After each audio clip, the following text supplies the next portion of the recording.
Hi, everyone. Welcome to Roots. I'm Sophia. This is Alexa. We have the pleasure of putting this show together for all of you today. So thanks for coming out. These artists have worked really hard these past couple months to put this show together, and it's really beautiful what they've put together. So thanks for coming out for this.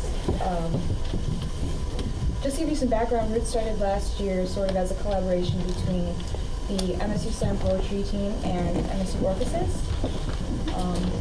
And it sort of just blossomed into this whole idea of coming together as artists to really work together and create some awesome multi-dimensional pieces and bond over the fact that this is what we do. So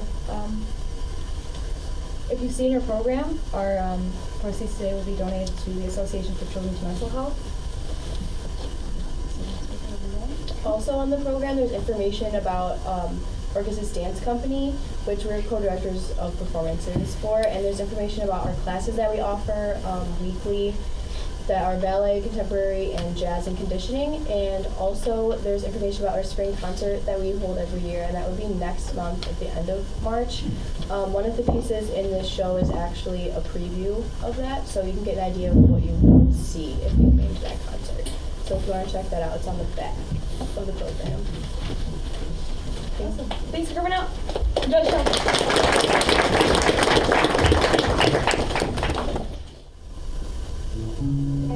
Grounded. If there's anything we know to be true, it's that. Being grounded pushes us to fly. We do this better together. She supports me, and I want to fly. I go the wrong way. They pull me back. Falling snow in a Michigan winter. The smell of coffee in the morning. The way your mother hugs you. Nothing will change these things.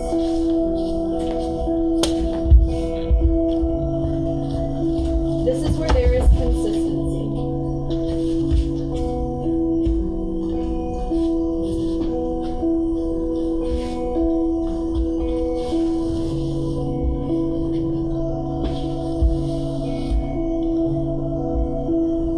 Consistency allows growth. These things won't change.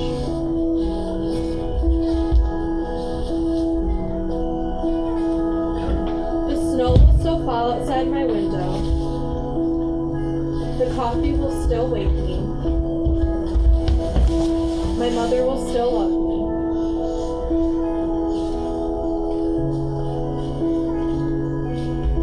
And this is what inspires us to explore the less consistent, more unknown.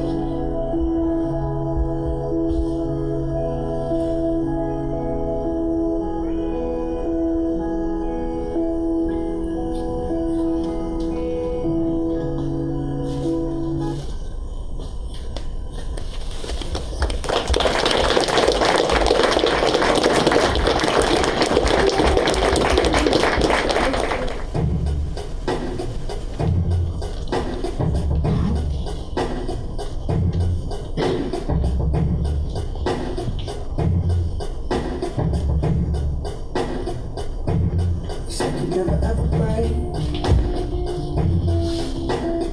down. Here I am sleeping, pieces off the ground. You said you never ever play the crowd,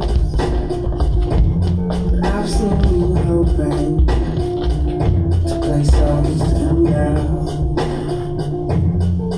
I've spent all day now, scared of tomorrow, but playing alone. Everything's on my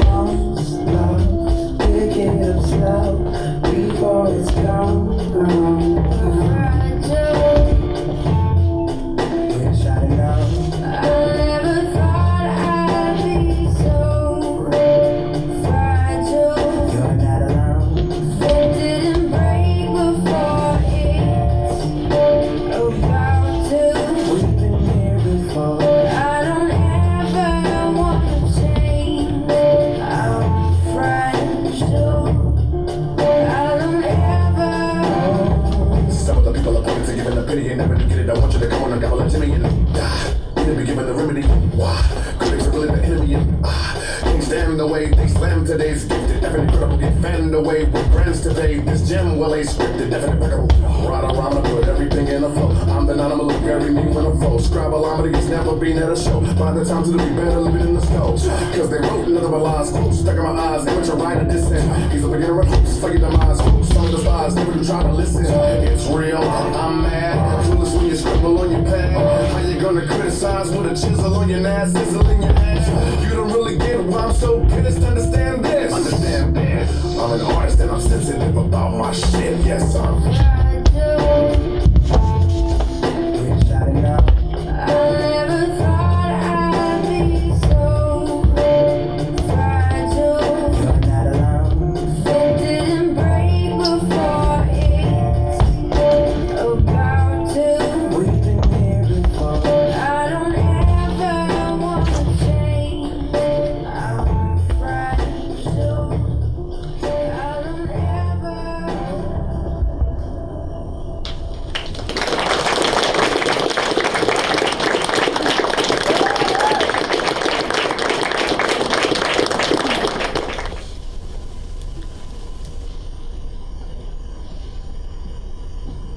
There was a red sky this morning, and the whole world should heed the warning because it takes a lot of hurt to stain those clouds. But as the sun rose, the colors waxed and waned until you could almost convince yourself it had always been blue. That is, if you even looked up. Because there's a tendency to live lives at our own 2 feet. Hands in pockets, shoulders curved under like the hills surrounding, eyes fixed on what can be touched. It's an attitude of avoidance, and it's effective. It's recommended, it's taught in schools, it's the foundation of nations, and apathy thrives on the sensory starvation, so imagine the shock that's coming.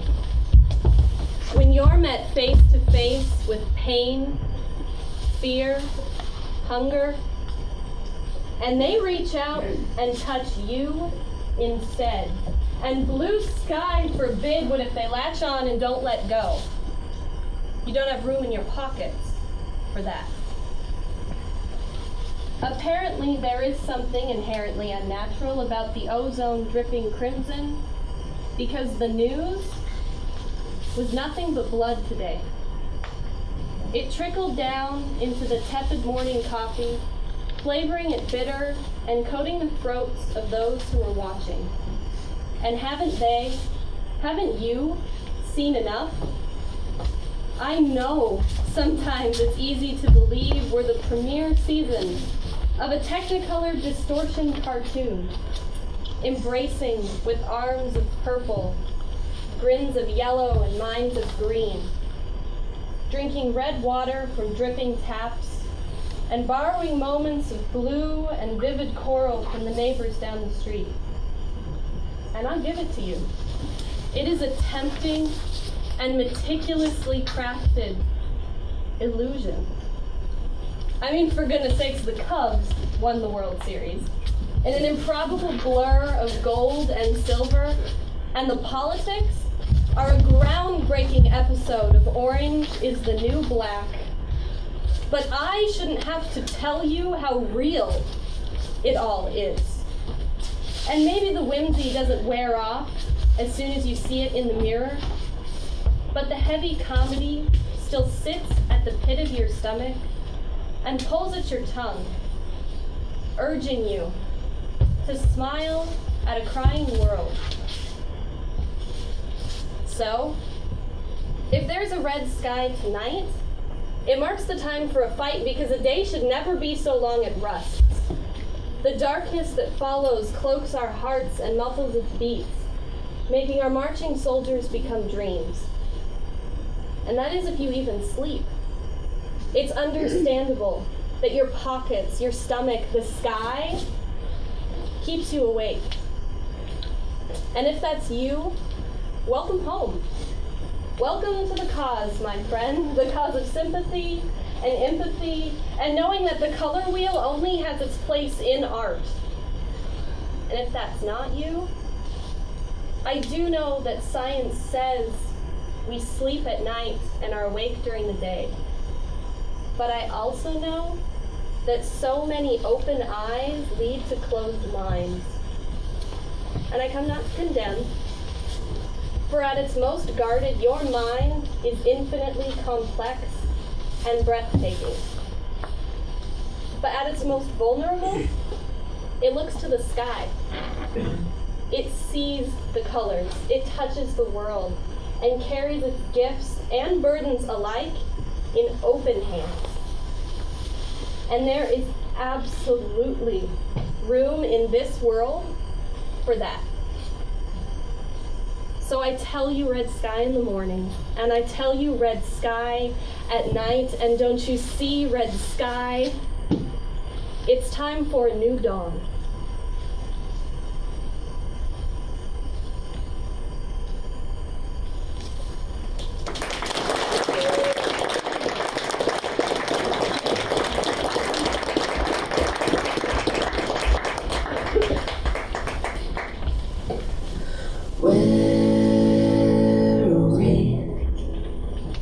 What the hell is going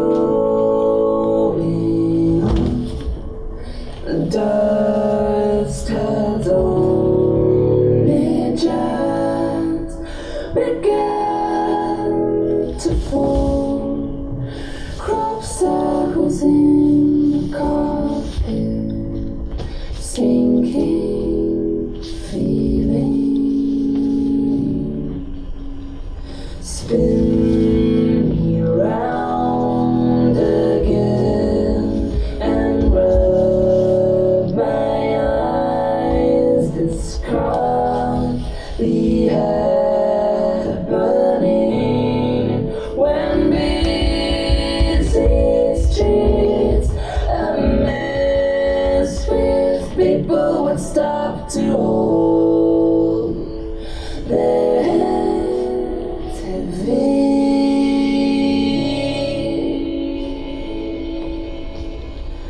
Hide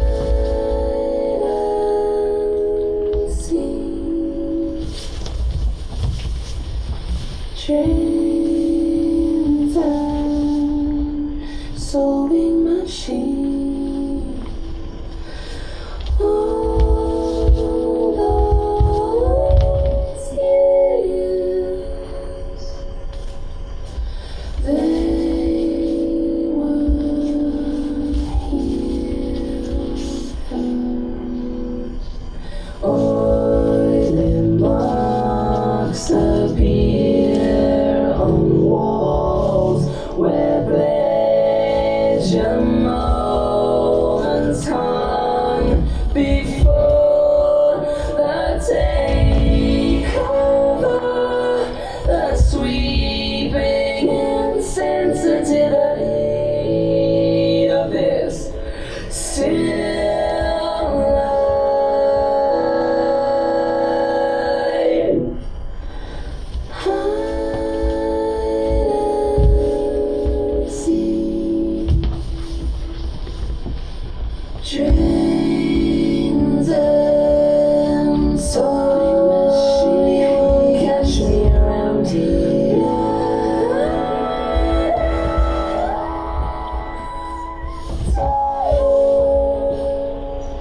They were here first. What you say? That you only meant well, 'cause you did. What you say? That it's all for the best, 'cause it is. What you say? That it's just what we need. You decided this. What you say? What did she say? Sometimes keep falling out your mouth.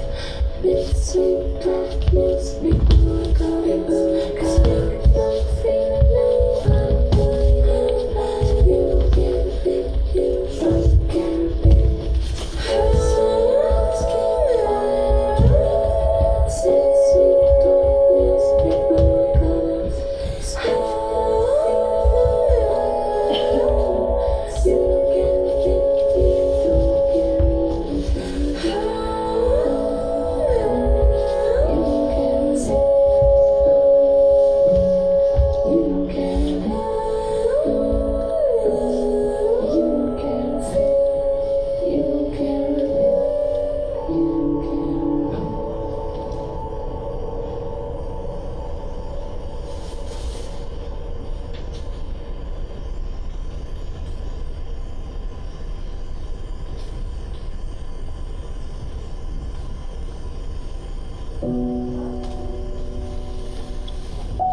Deep breath. Smile. So the mask you wear resembles your heart and not your mind, a heart that cares, a heart that loves, a heart that feels. But it feels broken. So does this mask even resemble my heart? And yet the thought of a heart is just a metaphor for the mind. Without the mind, there is no heart to feel. And how can we feel when we feel so empty? Giving away a little piece to so many in hopes that they would feel full until there is nothing else to give. How can I shake when I feel hollow? Deep breath, smile. Otherwise, the tears may come and your mind may be exposed. It was never meant to be a secret, but I can give better from my mask than from my hollow pit. Yet sometimes things you were given in return were never meant to be carried. You try to leave them in the moment, but instead you are buried by the weight of accumulated pain that is and is not your own. Deep breath, breathe. The trapdoor breaks, a trap created by yourself, and I'm sent tumbling down the hollow pit I forgot to fill, wondering what I can grab onto to climb out when the pit remains hollow. They offered me a pill to redemption, redemption from myself. I fear I may lose myself, but is there anything to lose when you are empty? For the mask is flimsy. It never protected my mind. So instead I retreat to my hollow pit that requires no mask, wondering if I can give to myself or if I have dug too deep a hole to experience the recalibration of the mind, body, and broken soul. Deep breath, silence. And yet in my head there is such a loudness, a deafening isolation that pushes me to reach because I feel suffocated by my own existence, trying to grab on to those whom I've supported and battling in my mind with futile resistance. The mask is no longer present. Scars exposed, bruises no longer hidden. They seem a bit bewildered, but that is what happens when your face wears a lie. In that moment, there's a connection of mutual feelings of pain and destruction, both holding internal burdens behind the fake construction that we want to be here. Yet I wonder, how can they lift me up when we are both down? How can they catch me when we are both falling? Yet something about the embrace is undeniably comforting. Neither of us was meant to be support structures carrying the burdens of all others, for this can only be found in God's unshakable foundation. Yet a roof finds its strength from two sides, leaning on one another, where we find beautiful people carrying the burdens of each other. Deep breath, exhale. I'm not sure why we all seem to hide behind a facade as if life were supposed to be a solo ride, because if we were to wear the truth, we would realize our souls all have something in common. But the vulnerability of an exposed heart leaves it open to be stabbed, manipulated, and altered, and we've discussed that the heart is just a metaphor for the mind, so we have learned. Not all people should be trusted as support partners. Perhaps this is the terrifying reality we were never meant to lean and rely on everybody, just with those whom our souls feel a sense of calibration, where you find both moments of agony and elation, and sometimes even a laughter, providing a gut-wrenching sensation, reminding you it's okay to take a deep breath and not take life so seriously. But they also remind you that it's okay to not be okay, for sometimes feelings are just meant to be felt, and the mind is desperately trying to process the hand it's been dealt.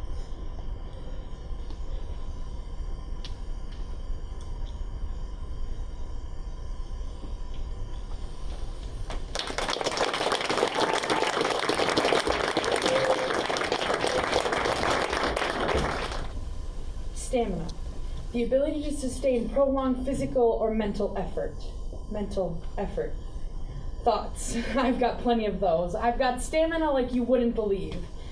My head up in the clouds, a balloon tied down to a string attached to nothing. In my head, I can keep running and running and running and running from the truth. I can keep pushing and pushing for world peace. I have stamina. Enough to keep paying off my college debts for an eternity, just for a degree that society told me I need to chase my dreams. I have stamina.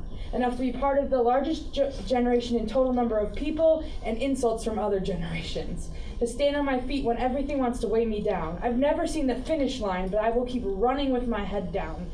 You will never bring my head down, won't drown. Type of stamina.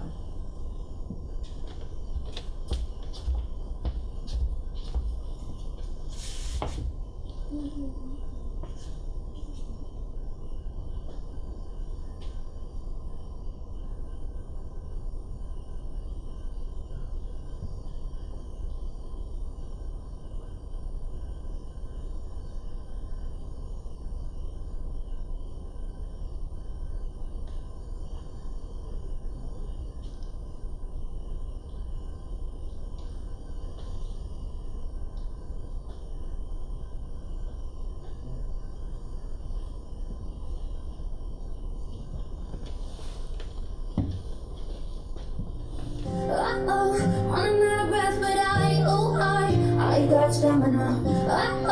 Running out, close my eyes, but I got stamina. And I see another mountain to climb, but I got stamina.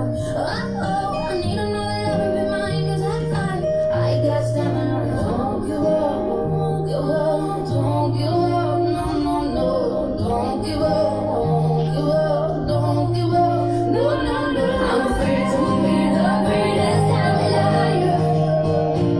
I'm afraid to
greatest, of ability, quality, or eminence considerably above the rest.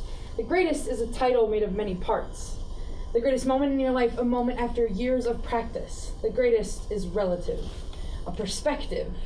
The beauty queen in a pageant, only the queen because there are 12 alternates. The best player in the world, only the best because of the other players. Plenty of fish in the sea wouldn't matter if they hadn't broken your heart. The greatest is a title, a sum of the whole. A yes when you've only said no, a no when you've only said yes, a maybe after years of indecision, and a silence in the noise. He, she, we, they, us. A light in the darkness, the greatest, alive.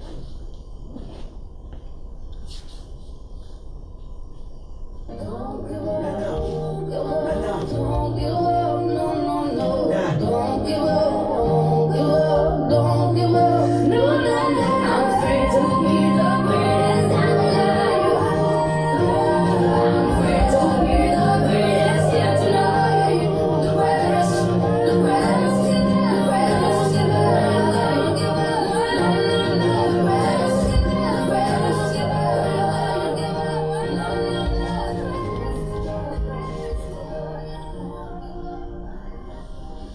Don't give up. It's probably one of the hardest sentences to be told as human beings, because as you're chasing your dreams, failure is chasing you.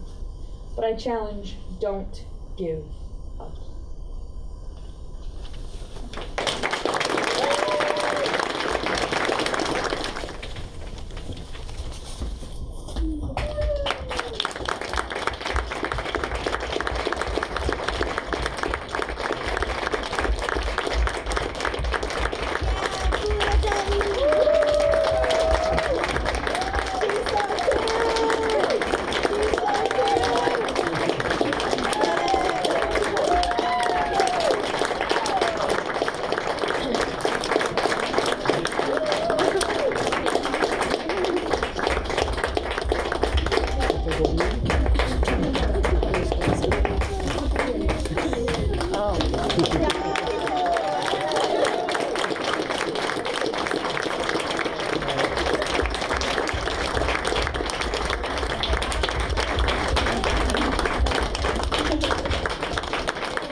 Thanks so much for coming. We're gonna open the floor for questions. If you guys have any questions on any of the poems, any of the pieces, as you see in your programs, there's a little bit of a description. But if you have any questions for any specific choreographers or about the process at all, we're opening the floor for that. So we get house. Sure. Yeah. Oh wow, that was so amazing. Thank you so much, everyone. I wanted to ask about if any the dancers or the choreographers could talk about challenges you've had in working, with different mediums in art or just with the subject matter of the year and the experiences of your teachers. So anyone, just kind of challenges that you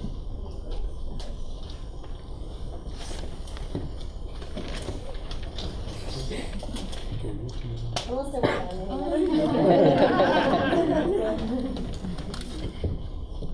Okay, I'll answer. My piece was about in the middle with all of the letters in black. I choreographed it for our Orchesis concert. But one challenge I had was I was really committed to the theme that I had for my piece, but sometimes I had a challenge within myself of how to express it through choreography without being overly simplistic and obvious with my movements like interpretive dance. So I had to dig a little deeper in that process. I can also answer, even though I'm a poet, but I know that challenges can also be positive. And so for me, it's kind of combining two people's visions into one. And I would come back with my poem sometimes, and Rachel, who's our choreographer, actually isn't here right now. She'd be like, "This is great. I want more of this in the dancing, so can you try to incorporate that in your poem?" And so kind of back and forth, kind of adjusting and refining together, that created something I think more beautiful. Yeah, sorry, a question for everybody. I didn't mean like this for everyone. Poets, photographers, everybody. Thanks for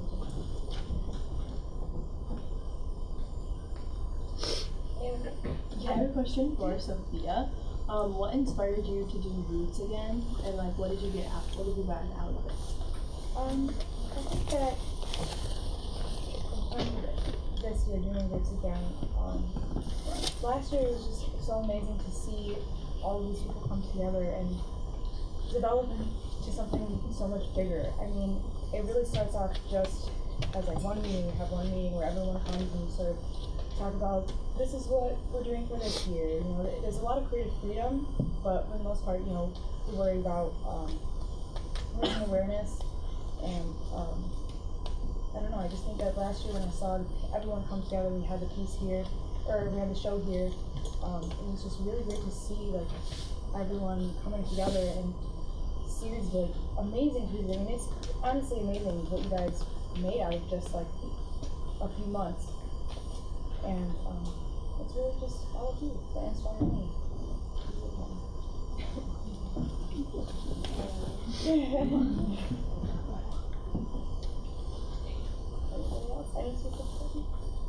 Yeah, that's how your first one. Was there a particular order to each of the acts, and if so, how did you decide which ones were where? In terms of show order? Yes. There was sort of a particular order. There was some idea behind it as to, I guess, dynamics. You know, you have some pieces with music, some without, but also had a lot to do with scheduling and when people could be here and some things like that. But I think too, there's like some progression through it. Yes. For the choreographers that were working with poetry, have you ever worked with spoken word before, usually with music, and what are the differences to choreography to spoken word versus music?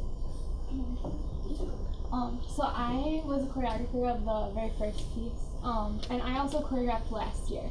And I think talking about my different experiences could kind of help answer that question. So last year, I had a poet who was like, I have a poem that I wrote years ago that I really want to do.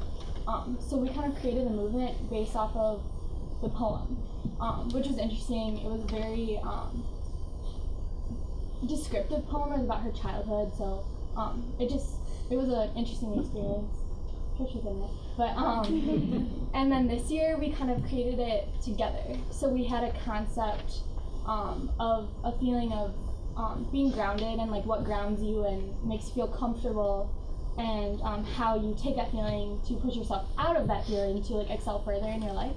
And so we created movement and the poem kind of simultaneously, which was interesting. And I think that kind of goes from like movement to dance or movement to music too, because sometimes you go off of a song and sometimes you create movement and then kind of fit a song to it. So it's just kind of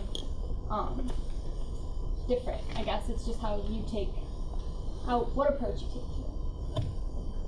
Well, I really like slam poetry in general. I listen to a lot with my roommate and like my friends.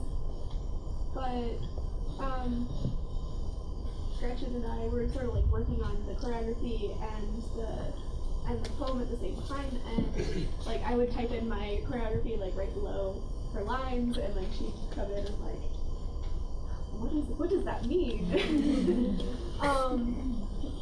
But it was also like sort of interesting because I came to Roots last year as like an audience member, and I never really thought about putting dancing with poetry just because it's like poetry like can sometimes, like depending on the form, can sometimes be really like choppy, and like I wasn't sure, but then I was like, oh yeah, of course, slam poetry, it works really well. So.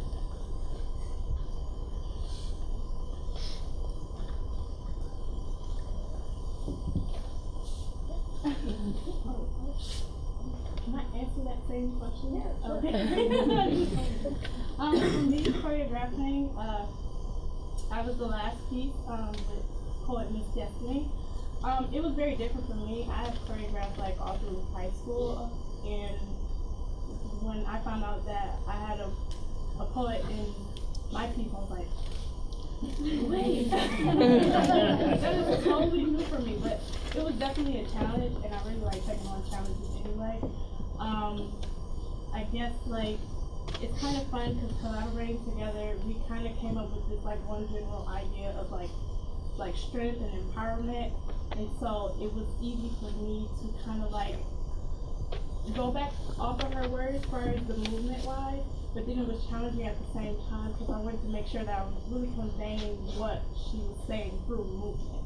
So she was speaking it, but I was trying to match the movement together. So that's nice. Thank you. I was gonna say, like, I wasn't the choreographer of my piece, but I think that Dominique really, like, we sort of, our first couple of meetings, we were like, okay, do we want to do music? Do we not want to do music? Do we want to do instrumental or what? And then we sort of came together on this song, and I was like, I'm really inspired by this song. What do you think? And so I think because we had the song to like back us up, it definitely like helped a lot because like for me, I was very inspired by the song to write, and for her, it like gave, I guess, like structure. And so I think finding that like balance was like really interesting to like watch as a poet too, like seeing how like music can influence it and choreography can influence what you're coming up with.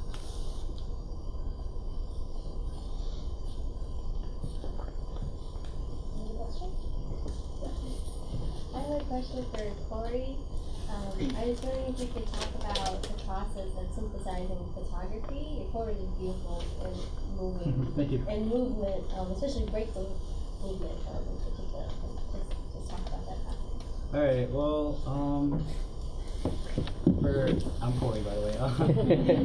Yeah. So, Josue, Fro, Sung, and I, we all have a mutual friend who suffers from bipolar disorder. He's actually our mentor too, technically. But so yeah, basically for the photography part, if you don't know, bipolar disorder is mental illness in which you suffer from swings of like mania and depression, and kind of swings back and forth, and go through episodes of those two. I wanted to portray both of those things in my photography, and one interesting way I did that is using double exposures. So if you see some of my photography, you'll see maybe Cassie's face, and then I double expose trees on it, and that's to show the erratic kind of like feelings that you experience during mania. And then just things like that. I guess I use photography to show bipolar disorder. And then, I don't know if you could tell, but for our piece, we kind of split up into two groups where we had a mania group and then a depressive group. Anyone want to add anything to that process? What was the question?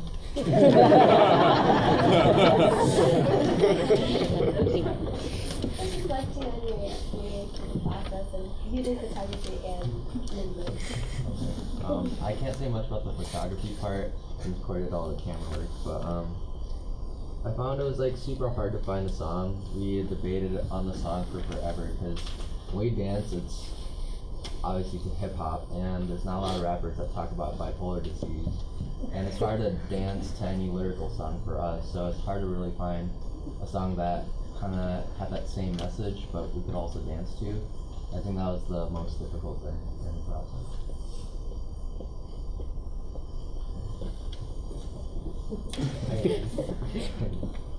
Well, I think doing this dance piece with the team here, I think we kind of developed some kind of bond and kind of showed you know, some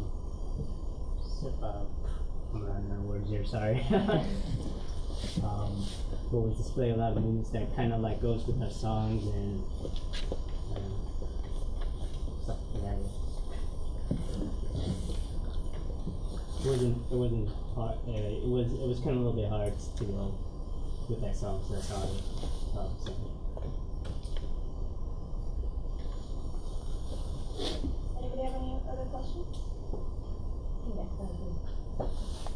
First of all, you all are doing well. Thank you. Yeah, my eyes is just tearing up every 2 seconds. Second of all is in writing poetry. How many times or have you all always got along when it came down to putting the dance and the actions with the poetry itself? Or was it difficult for you to get along? Or did you get along? You know, the whole process.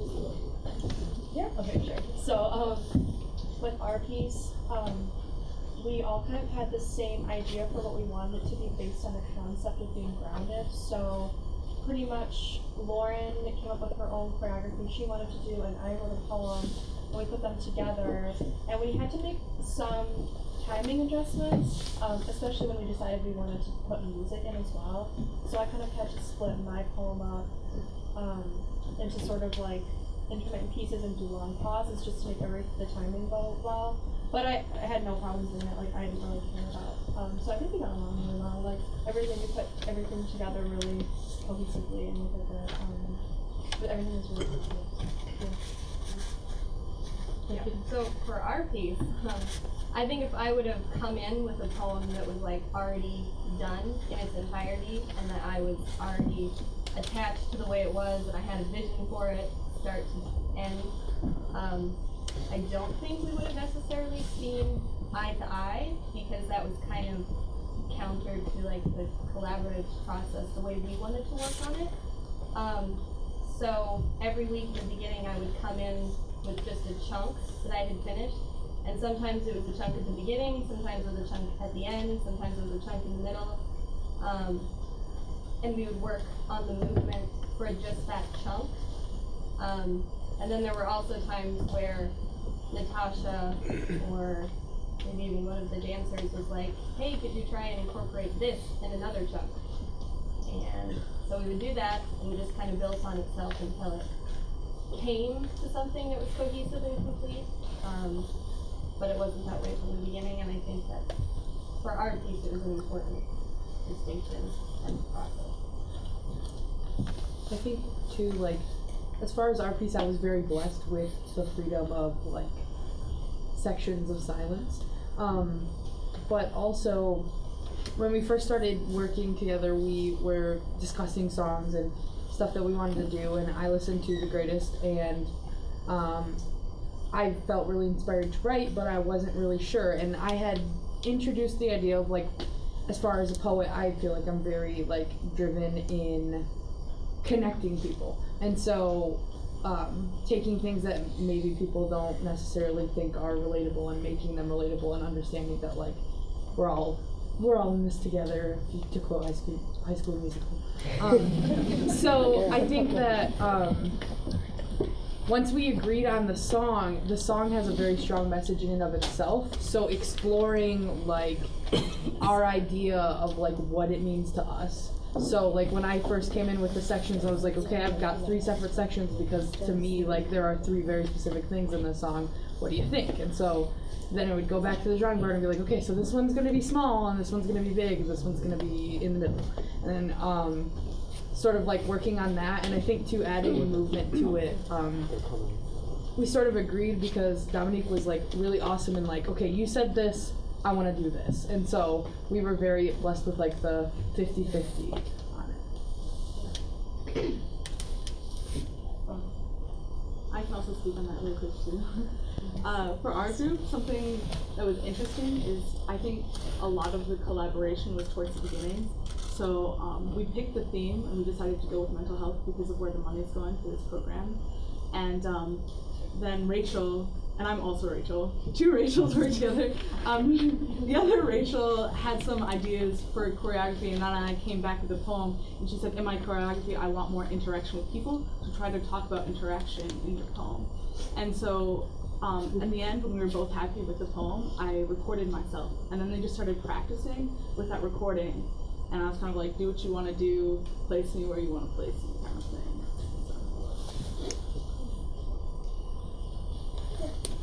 So my question is for all of you guys, like as individuals, I guess. So like, how does your performance, like how involved did you get like into the theme, and like how effective you were, and if it like transformed you in any way? Well, so we started collaborating like right after the election, and my piece was like my piece is a sailor, so this is the third one. And it's about empathy in a time of apathy. And like around that time I was really like feeling kind of like upset, I guess. And like a lot of our collaboration happened right at the beginning. So we decided on the first day that we wanted to have something to do with apathy and empathy and like growing and gaining something from that. And it gave us a very productive outlet. Instead of just going around being mad at the world we were living in. We're like, okay, let's make a poem about how mad we are and dance to it. Like, it was just a way to channel that and our experience with that into hopefully something that was a little more productive.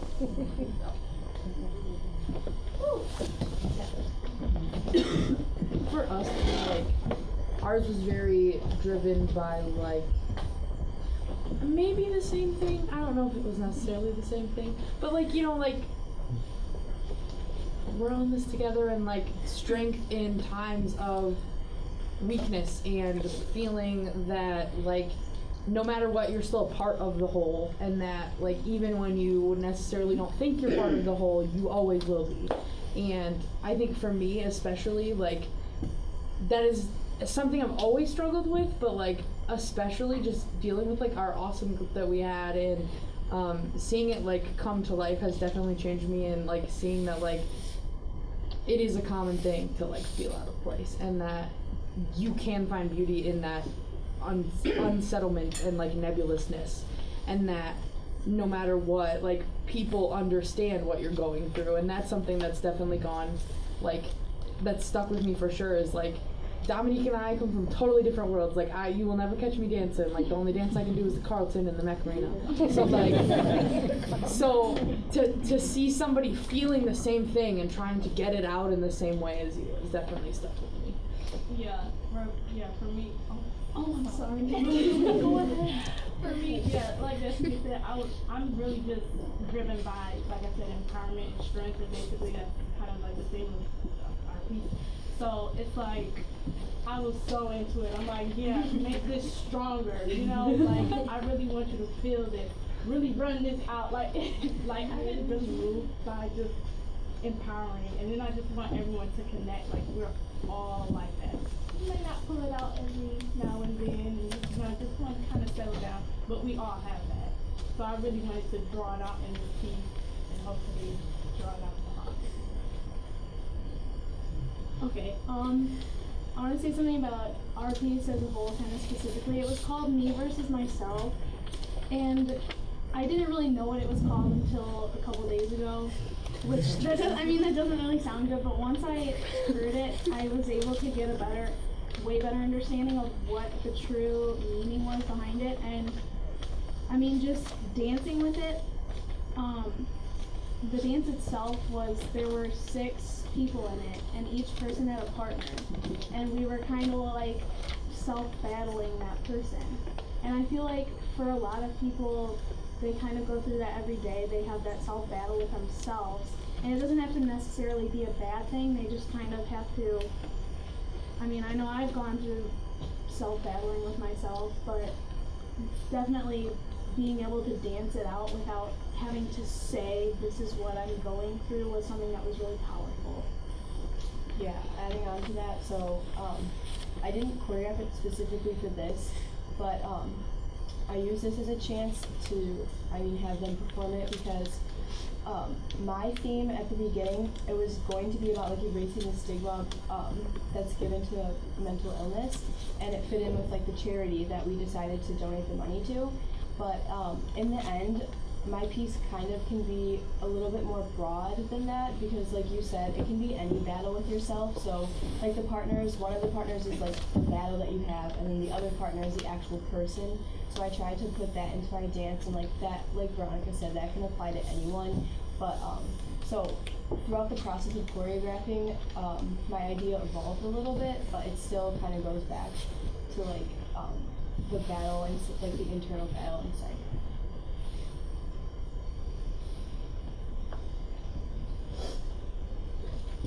That's Okay, great. Thank you everyone for coming out.